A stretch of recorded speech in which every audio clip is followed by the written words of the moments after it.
Welcome back into the Sports Source. This segment of our program brought to you by Calhoun's. When the weather is hot in East Tennessee, there's no beating Calhoun's.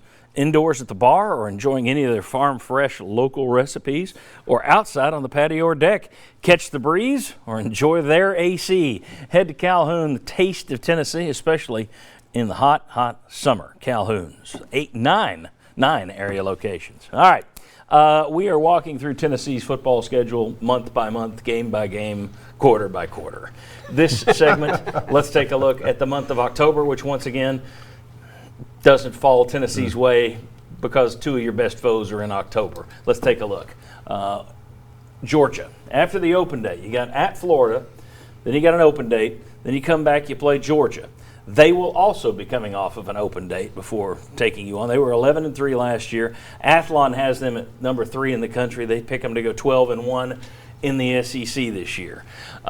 Mississippi State next. They were 8-5. Athlon has them as a top 30 team. 7-5 in the SEC is their projection. They too will have an open date before they play Tennessee. This is a theme. 4 times this year, Tennessee will play a foe coming off an open date.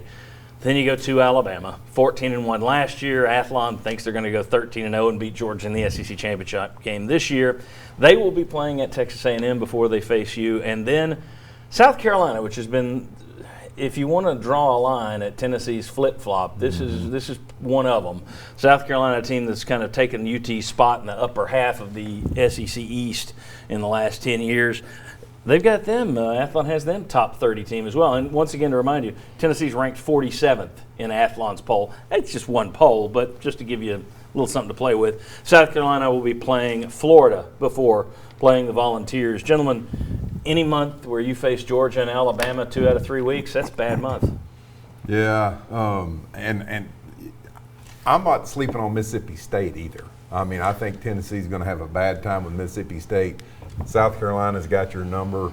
Yeah, I mean, Alabama and Georgia makes it a bad month, but it's just going to be a bad month. Mississippi State's the only team out of those 4 that isn't returning its quarterback. Nick Fitzgerald was a big part of that offense. Had to learn the new system last year under Joe Moorhead. That's the only caveat I put on Mississippi State there. I'm not saying it won't be an easy. I'm not saying it will be an easy game. I'm just saying that at least you're not facing Fitzgerald. They're going to be breaking in somebody new who will be 4 or 5 games into his career at that point. Thoughts, gentlemen? Let's start down there and work our way back. Thoughts on Mississippi State? Thoughts on the rest of October? Well, the recurring thing about open dates jumps out right away too, because last year at Georgia, you caught them right before an open date, and they weren't. They really needed one, I thought. Yes. And they made a lot of good use of that. That October, are you going to be able to scratch out a win? You know, that's how I look at it. Because that's usual, and that's the way the Tennessee schedule has been now for several years. That's a tough month. Yeah, I think you start by putting the L down with Georgia and Alabama. And then it's, all right, what do they do in the other 2 games, Mississippi State and South Carolina? Can you split one of those? Can you win both of those? If they win both of those, this is going to be a pretty good season for Tennessee. The question is which one do you get out of those 2? I would actually lean, even though they haven't won against South Carolina under Will Muschamp or against Muschamp in a while. Yeah, ever. Yeah, I would actually lean towards them losing at home to Mississippi State and finally breaking through against Muschamp against South Carolina. I actually do think Mississippi State's going to be still good at the line of scrimmage.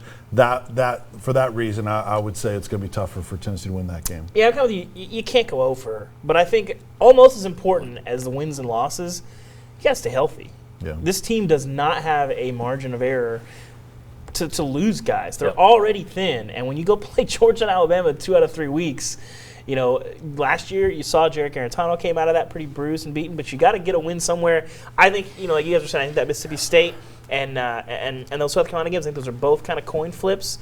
Tennessee did not do great in coin flips. I recall 2 coin flip games at the end of the last season that went decidedly the other direction. Oh, yeah, they weren't coin flips by the end of the Right. 6 losses by 25 yeah, points. exactly. Hey, but David, Tennessee can go over for October. They The can. interesting thing is there are They fans can. right now who are thinking, well, that's a 2-2 month. I guarantee you there are people listening to us right now saying these guys are just being negative. Yeah. There's no. What are you talking about? 0-4. I guarantee you that people are looking at that thinking, yeah, you beat Mississippi State and you should beat South Carolina. I look at that South Carolina thing because they have owned you recently. They've taken your slot. They and Vanderbilt. Those are the 2 that have really flip-flopped it on you. Missouri just came out of nowhere. South Carolina's becoming my new Kentucky. Remember how we always said I won't pick Kentucky against Tennessee Yeah, until you beat 'em. Kentucky Kentucky beats them? yeah. Okay, South Carolina's almost become the reverse Kentucky for me. Until Tennessee beats them, I'm going to pick against them. Yeah, because the last couple of years, you had, or 2 out of the last 3 years, you had a chance to Yes. knock these guys off, Yes, and you you just did. couldn't get it done in close games. What does Tennessee need to do in terms of record-wise?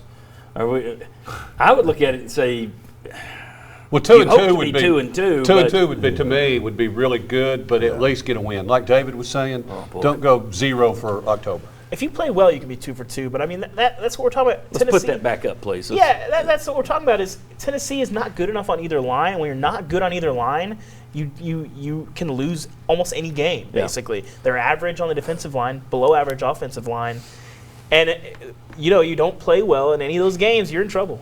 I'm just glad David's the new guy on the set saying that because, trust me, we've been saying that for about 5 straight years here. Bob, what are you thinking there? 2 and 2, 1 and 3 is a must, or 2 and 2 is a must? I think 1 and 3 is a must. Okay. If you can get to 2 and 2, fantastic. Prove me wrong, but you need to win one of those games.